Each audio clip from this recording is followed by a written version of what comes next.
heart block and atrial fibrillation. Why?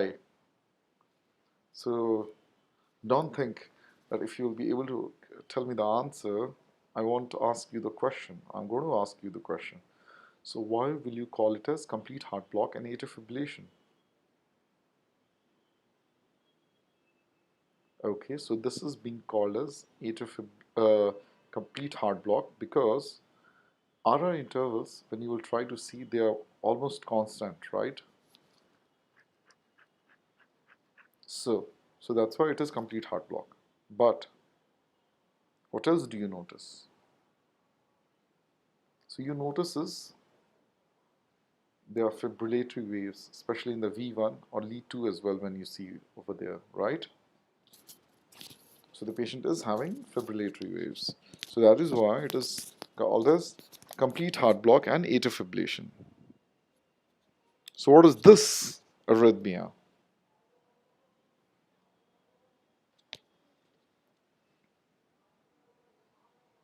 So what do you notice in this? What is this arrhythmia actually?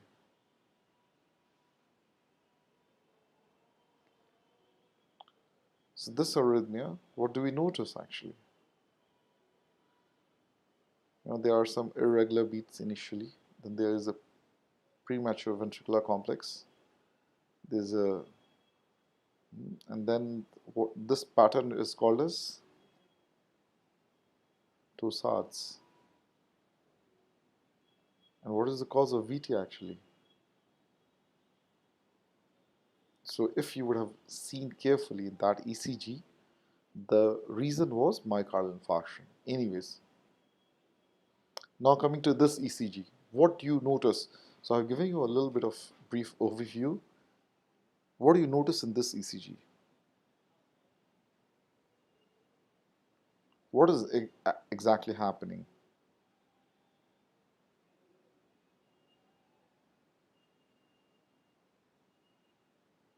Why did I say hypokalemia?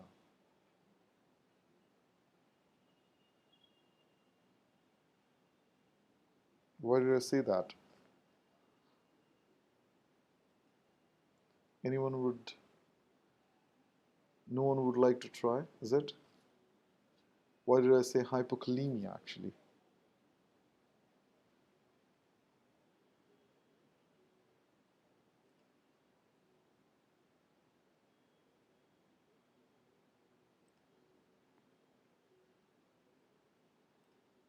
So what is happening over here?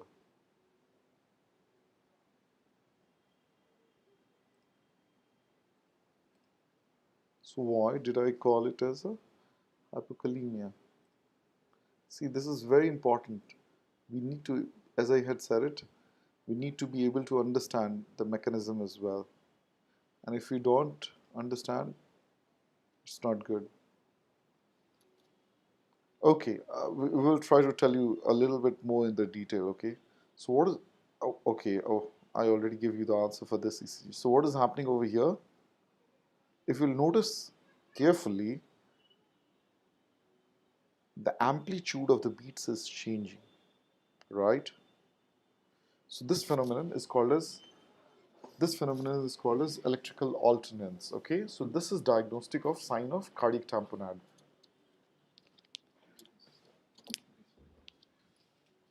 Okay, so this is what is called as the phenomenon of electrical alternans. So this is very much characteristic of cardiac tamponade. So what do you notice in this ECG now?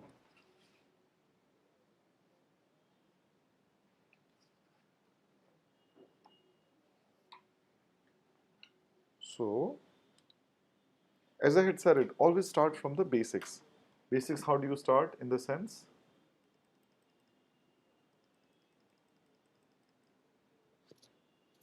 So start seeing, so whether it is a tachycardia, is it a normal ECG, or what is it? And after that, start going into the complex things. Don't jump too much. So what do you notice over here?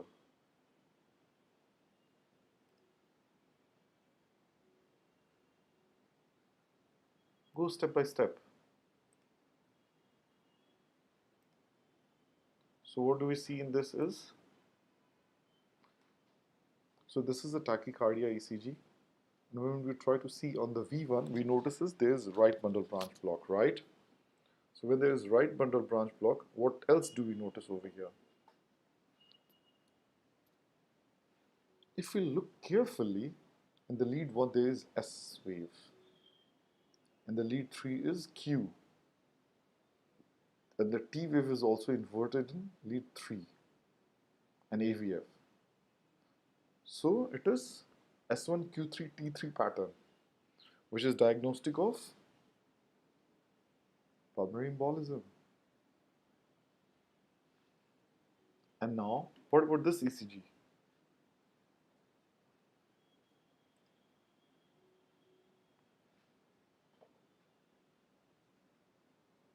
So what is happening over here? Okay, I'll give you a big hint. There's a STT phenomenon. There's ST segment rise, right? This is what is called as mirroring, which you notice in lead V1, V2s. And also, you see in the lead 2-3 AVF as well, there's slight ST elevation. So this is characteristic of posterior wall MI. And then in this, what is this ECG? So if we look carefully, V1 is positive. This is definitely tachycardia, right? Don't go according to the EC diagnosis which is written over here, supraventricular tachycardia. Don't go according to that. So what you notice is right bundle branch block plus left axis. And then if you start looking carefully, sometimes there are some P wave deflections present as well. But a lot of times they are missing. So what is called as VA dissociation is present. So VT, ventricular tachycardia, is present. What is happening in this ECG now?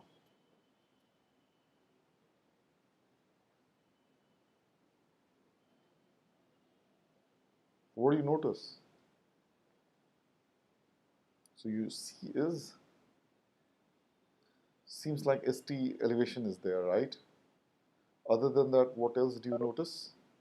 There's also PR segment depression. So this is characteristic of pericarditis. And what is happening over here? So this is definitely a tachycardia, right?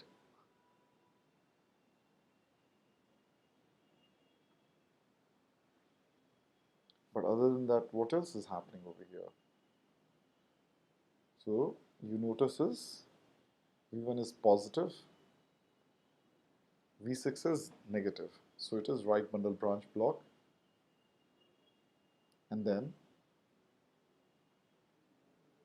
so okay, I won't take you to the type of VT. I'll just tell you this is VT. This ECG, I think I already showed it to you. So this is VT for sure. How do you call it as? As I said it already, there's not just the VA dissociation is present, but also the other signs are also present. So what is happening over here? If someone will recall my void curious tachycardia lecture, you will be able to see or say what is happening over here. So these are the void curious tachycardia, and in between there is a narrow curious beat. So what it is?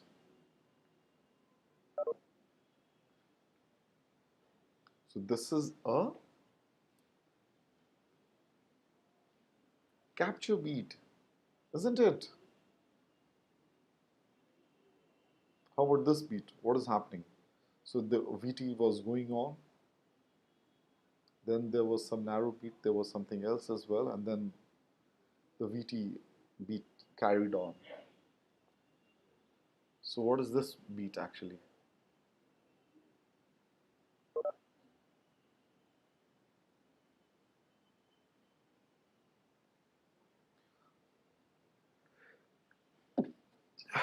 Sorry. So what is happening is, so this is the first narrow complex is a fusion beat. So why it is called as a fusion? Because these two are the capture beats. And this is morphology wise, this first narrow complex beat, it is a mix of the capture beat and also this one, the white QRS. So that's why it is called as a fusion beat. So this are again characteristics of VT actually. So what do you notice in this ECG actually?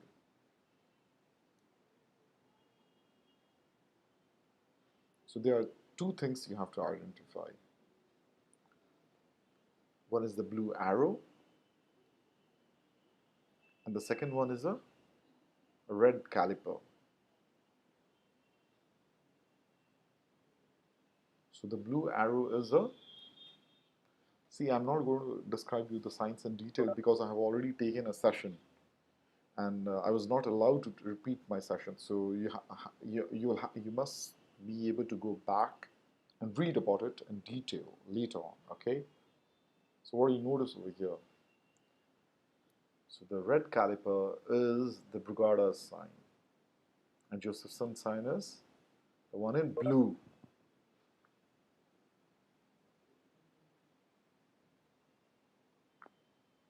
So what do you see in this ECG now? What is happening to the lead V1?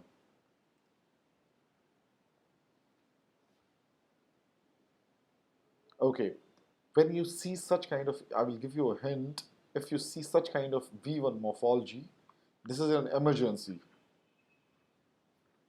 You should be alert. So what is this sign?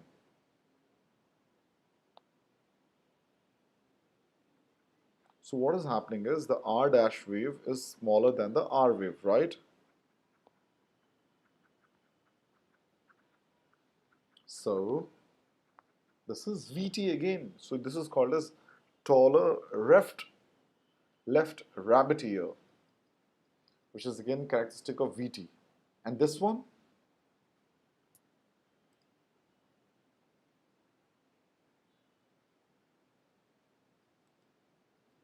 so this is the same ECG pattern, but it is being seen in right bundle branch block. So you need to be really careful. If you come across such kind of ECG, you have to be like, okay, this is VT, let's be careful. And one of the common questions where a lot of people get confused is it a SVT with aberrancy or without? So if a ECG is showing a bundle branch block pattern with identical morphology, which is similar to the broad complex tachycardia, this is SVT with aberrancy. Okay. Similarly, you see a ECG when it is showing an evidence of WPW, when the PR is short, broad QRS, otherwise with delta as well, you have to suspect for aberrancy. Similarly, when the patient gives a history of paroxysmal tachycardia, which has already been terminated with adenosine or even with vagal maneuvers, so you have to think mostly for aberrancy actually. Okay. So what is happening now in this ECG? What do you notice actually? So this is a very classical sign. So for example, you must do the measurements properly. So for example, this distance, which is characterized as A, if it is more than 30 milliseconds, it tends to favor more for the VT. And this is what is called as the B sign, which is like the notching. If there's a notching present in the S wave, it tends to again favor VT. And from the starting of the Q till the nadir of the S wave, okay, if it is more than 70 milliseconds, again it tends to favor VT. So only in this slope itself you get so much of information. So just by seeing this, you will be able to tell it is a VT or not. So now, what do you see in this ECG now?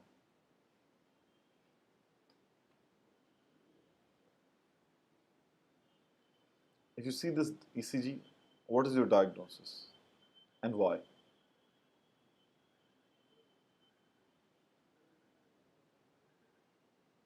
Anyone would like to try?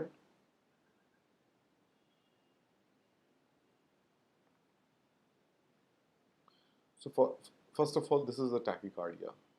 Then we try to see from V1 to V6. This is left bundle branch block, right? Axis is normal.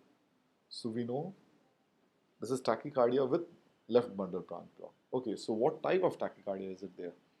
Do we see some deflections? So we see there is a regular P wave which is followed by the QRS. And it seems like a short RP tachycardia, right? So short RP tachycardia like this, what it will be? AV and RT, right? And then what is happening in this ECG now?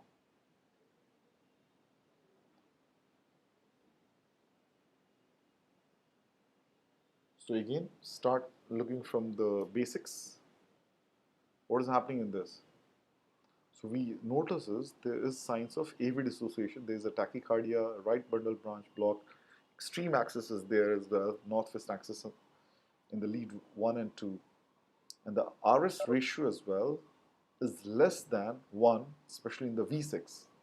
So which is indicative of ventricular tachycardia, right?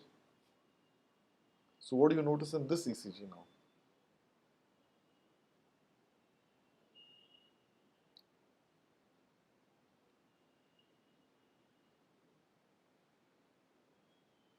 So what is happening over here?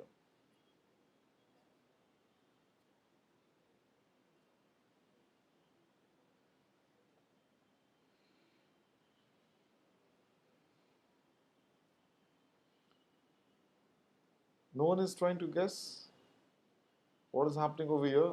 What type of... So what is happening is, of course, there is some tachycardia, right? Okay, so but it seems like a little bit like a right bundle branch block pattern. But when we start looking at the rhythm strip, we see each of the QRS is followed by a deflection before it. So this is PQRST, PQRST, PQRST. The PI interval is normal, but there may be one atrial premature beat over here.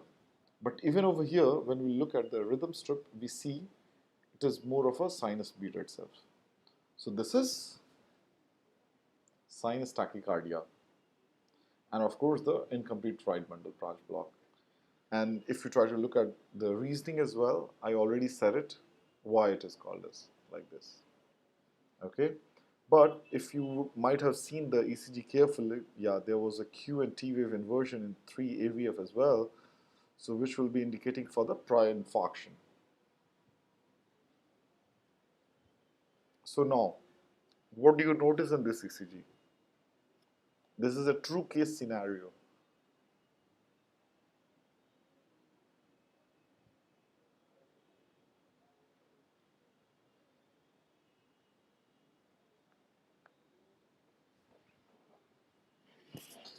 So what is happening in this ECG now?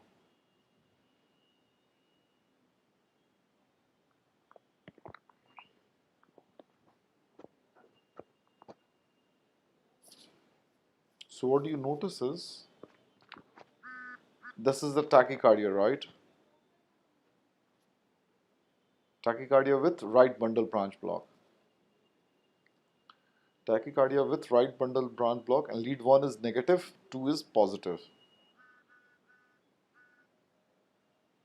So this is again right axis deviation. Right axis deviation, right bundle branch block. Okay. Now let's start to look at the relationship of the P to the there's retrograde P wave, right? After the QRS. So this is more of a re-entry tachycardia, right? But if we look carefully, the P wave is long RP. So if it is long RP, what will you call it as? AVRT, right? So AVRT means atrioventricular re-entry tachycardia, and that happens always due to the accessory pathway.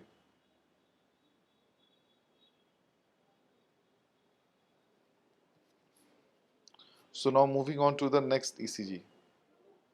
What do you see in this ECG actually?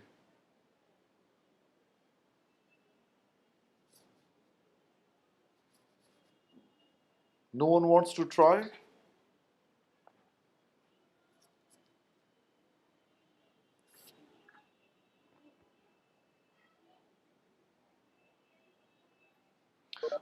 So you should try to see first of all, is it bradycardia or is it tachycardia?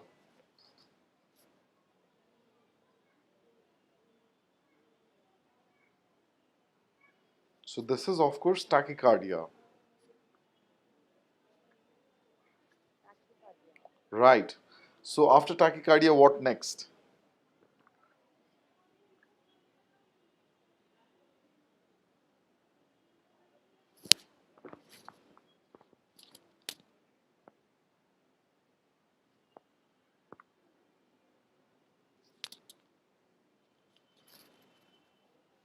So what else do you notice? So you notice there are pacing spikes before all the QRS complexes.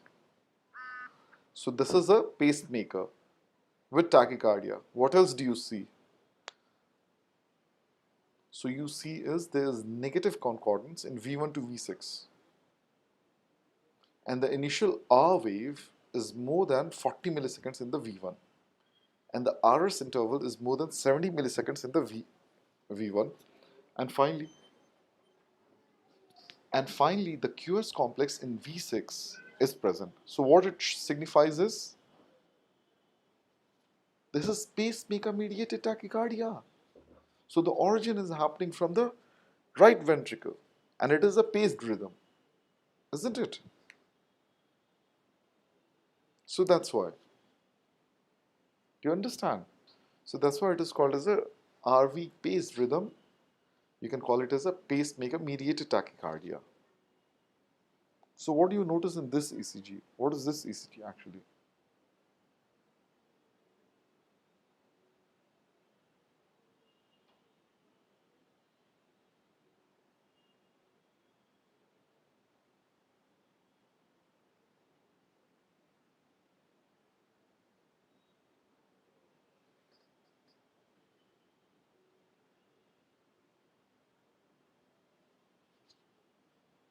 So what you notice in this ECG is, okay, let's again go step by step. So this is the tachycardia, right? A very fast tachycardia. And mostly, although it seems like, what is happening? So if you look carefully, especially in lead 1 and 2, axis is changing, alternate beats. So this is what is called as it's a rare form of ventricular tachycardia, which is characterized by beat to beat alteration of the QRS axis. So QRS axis shifts 180 degree, literally from left to right with each alternate beat. So this is what is called as a bi-directional ventricular tachycardia. Okay?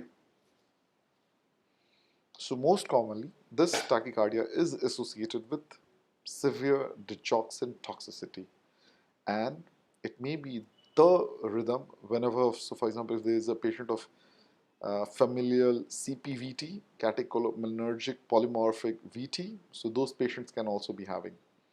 And yes, if someone is using herbs like aconite, so they may be also having this kind of problem. So now going to the next ECG. What do you notice in this ECG actually?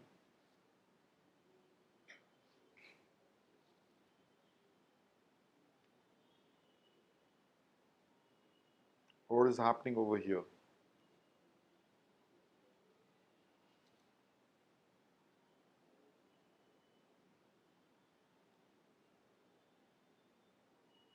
Again, let's try to go with a systematic approach. So what do you notice is, again, this is a tachycardia, right? This is not a bradycardia. So when you try to look at the R intervals, you can already notice this is a tachycardia. Then V1 is negative, right? V2 is also negative. Then the transition happens, V6 becomes positive. So what is happening over here? And then similarly, when you try to look carefully in the lead 2 and V1, axis also keeps changing. But also when we try to look carefully, the ectopic morphology is also different. So that's why this will be called as a bidirectional VT with multifocal ectopy. And again, as I had already said it, this patient had digoxin toxicity. Okay, since we all have been through so many tachycardias, we will try to finish today's session with a bradycardia ECG. Okay, so I already said you the diagnosis as well. This is bradycardia. But what do you see in this ECG now? What is happening over here?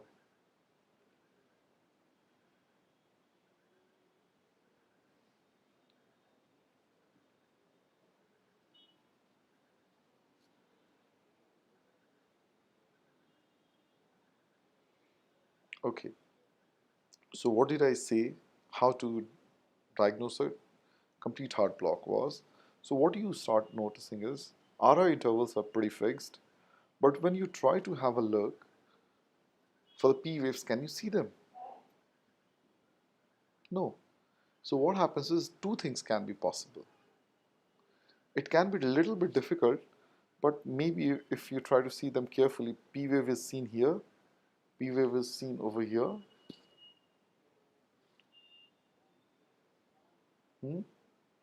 Are you able to see those P waves or not?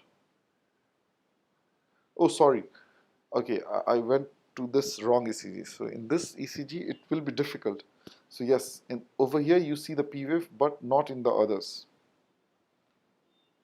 So what is happening is, this is what is called as the sinus arrest with ventricular escape rhythm. Why it is called as? Because the sinus pause or arrest is like there's a single P wave visible on the 6-second rhythm strip. As you can see, that's why I said it. The whole rhythm strip, there's only one single P wave. And of course, there's a broad complex escape rhythm with a left bundle branch block morphology with a rate of 25 beats per minute. And we can see the morphology already, that this is left bundle branch block. How do you say it? You know, there's dominant S wave in the V1, which is suggesting a ventricular escape rhythm arising from the right bundle branch block. Isn't it? I'll try to give you a glimpse of other similar ECG. So something was done, later on the patient turned up like this. So what is happening over here now? And this will be the last ECG for today.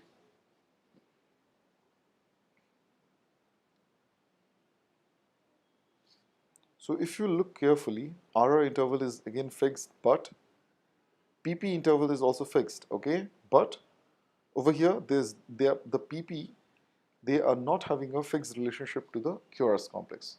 So this is what is called as the complete heart block. And there is ventricular escape rhythm as well.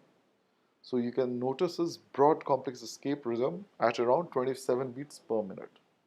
And the right bundle branch block, which is shown by the dominant R wave in V1 with left posterior fascicular block, it shows the ventricular escape rhythm, which is arising from the left anterior fascicle.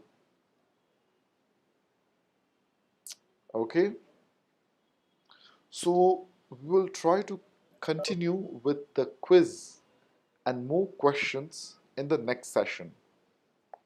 So do you guys have any questions so far?